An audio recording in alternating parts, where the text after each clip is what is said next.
எடப்பாடி பழனிசாமிக்கு அமைச்சர் ரகுபதி பதிலடி வழங்கியிருக்கிறார். ஒன்றிய அரசு விவகாரமாக இருந்தால் கண்ணை மூடிக்கொள்வதும் தான் உங்கள் செயல்பாடு என்றும், அமித்ஷா முன்பு செய்தியாளர்களிடம் பேச அஞ்சும் எடப்பாடி சூனாபானா வேடம் தரிக்கிறாரா என்றும் கேள்வி எழுப்பியிருக்கிறார். சட்டமன்றத்தில் முதல்வர் எழுப்பிய கேள்விகளுக்கு பதில் தராமல் வெளிநடப்பு செய்யும் பழனிசாமிக்கு ஓபன் சேலஞ்ச் தரட்டுமா என்று கேட்டிருக்கிறார். கள்ளக்குறிச்சியில் ஓபன் சேலஞ்ச் விடுத்த எதிர்க்கட்சி தலைவருக்கு பதில் வழங்கியிருக்கிறார். எடப்பாடி பழனிசாமிக்கு அமைச்சர் ரகுபதி பதிலடி வழங்கியிருக்கிறார்.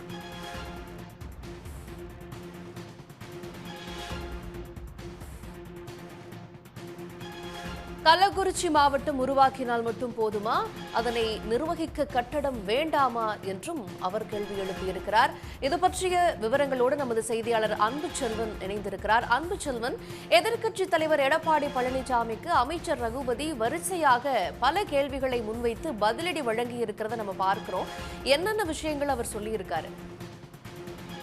சட்டமன்றத்தில் முதலமைச்சர் எழுப்பிய கேள்விகளுக்கு எல்லாம் பதில் சொல்லாமல் வெளிநடப்பு என புறமுதுகு காட்டி ஓடும் பழனிசாமி ஓபன் சேலஞ்ச் என பீலா தேவை என எடப்பாடி பழனிசாமிக்கு அமைச்சர் ரகுபதி பதிலடி தெரிவிக்கும் விதமாக ஒரு அறிக்கை வெளியிட்டிருக்கிறார். அதில் கள்ளக்குறிச்சியில் ஓபன் சேலஞ்ச் விடுத்த முதலமைச்சர் மு.க.ஸ்டாலின் அவர்களுக்கு பதில் தருவதாக நினைத்து உளறி கொண்டிருக்கும் அடிமை எதிர்க்கட்சி தலைவரே என்றும் அவர் கேள்வி எழுப்பியிருக்கிறார். திமுக அரசு விஷயம் என்றால் முடித்துக் கொள்வதும், ஒன்றிய அரசு விவகாரமாக இருந்தால் கண்ணை மூடிக்கொள்வதும் என உங்களுக்கு செயல்பாடு உருமாறு உங்களுக்கு தெரியுமா தெரியாதா? அமித்ஷா முன்பு செய்தியாளரிடம் பேச அஞ்சும் அடிமை பழனிசாமி சூனாப்பானா வேடம் தரிக்கிறார் என்று பல்வேறு விதமான கேள்விகளை அமைச்சர் எழுப்பியிருக்கிறார், ரகுபதி எழுப்பியிருக்கிறார். அதுவும் குறிப்பாக கள்ளக்குறிச்சி மாவட்டம் உருவாக்கினால் போதும், பெயர் வைத்தால் குழந்தை தானாக வளர்ந்து விடுமா, அந்த குழந்தைக்கு சத்தான உணவை தர வேண்டாம், மாவட்டத்தை உருவாக்கினால் அதனை நிர்வகிக்க கட்டடம் கட்ட வேண்டாம் என கேள்விகள் எழுப்பப்பட்டிருக்கிறது. ஆனால் கள்ளக்குறிச்சி மார்க்கெட் கமிட்டி வளாகத்தில் தற்காலிகமாக கலெக்டர் அலுவலகத்தை வைத்துவிட்டு போனது யார் என்றும், திமுக அரசு வந்த பிறகுதான் 2024 ஆண்டு செப்டம்பரில் கலெக்டர் பிரசாத் அவர்களால் புதிய கலெக்டர் அலுவலகத்திற்கு அடிக்கல் நாட்டப்பட்டதையும் சுட்டிக்காட்டியிருக்கிறார். எதையும் டிவியை பார்த்து தெரிந்து கொள்ளக்கூடிய பழனிசாமிக்கு இது தெரியாதா என்றும், அப்படி அடிக்கல் நாட்டப்பட்ட கட்டிடத்தை முதல்வர் திறந்து வைத்ததும் ஏன் எரிகிறது என்ற கேள்வியை அமைச்சர் ரகுபதி எழுப்பியிருக்கிறார்.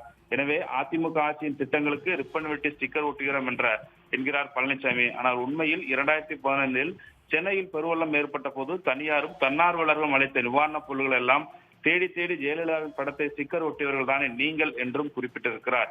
பட்ஜெட், சூட்கேஸ், குதிரை குழந்தை, மணமக்கள் என எதையும் விட்டு வைக்காமல் அவர்கள் மீதெல்லாம் ஸ்டிக்கர் ஒட்டி தமிழ்நாட்டின் மானத்தை அகில உலகிற்கும் காட்டியவர்களுக்கு எப்போதும் ஸ்டிக்கர் பற்றிய நினைப்புதான் இருக்கும் என்றும் குறிப்பிட்டிருக்கக்கூடிய அமைச்சர், பரமக்குடி துப்பாக்கி சூடு, தூத்துக்குடி துப்பாக்கி சூடு, கிரானைட் கொள்ளை, கொடநாடு கொலைகள், கூவத்தூர் கூத்துகள், மவுளிவாக்கம் கட்டபோத்து என இது அதிமுக ஆட்சி நடந்த அனைத்தையும் சுட்டிக்காட்டியிருக்கக்கூடிய அமைச்சர், இன்னும் பட்டியல் போட முடியும், நீங்கள் மூச்சு இறைக்க வாசிக்க வேண்டியிருக்கும் என்பதால் குறைத்து சொல்கிறோம் என்றும் குறிப்பிட்டிருக்கிறார். எனவே அதிமுக ஆட்சியில் அம்மையார் ஜெயலலிதா கொண்டு வந்த லேப்டாப் திட்டத்தை நாங்கள் முடக்க நினைக்கவில்லை, அதனால்தான் அந்த திட்டத்தை தொடர்கிறோம். ஆனால் எடப்பாடி பழனிசாமி ஆட்சியில் 2019 ஆண்டு வரை மட்டுமே அந்த திட்டத்தை செயல்படுத்தியதையும் சுட்டிக்காட்டி, ஜெயலலிதா கொண்டு வந்த திட்டத்தை முடக்கிவிட்டு பேச்சை பாருங்கள், எகத்தளத்தை பாருங்கள் என்று வடிவேல் பாணியில் அந்த கேள்வியையும் அமைச்சர் எழுப்பியிருக்கிறார். அதோடு என்னோடு நீங்கள் நேருக்கு நேர் மேடையிட தயாரா, அதிமுக ஆட்சி பற்றி நீங்கள் என்ன கேட்டாலும் நான் பதில் சொல்ல தயார், திமுக ஆட்சியை பற்றி கேள்விகளுக்கு நீங்கள் பதில் சொல்ல தயாரா என்றும் கேட்டிருக்கிறார்.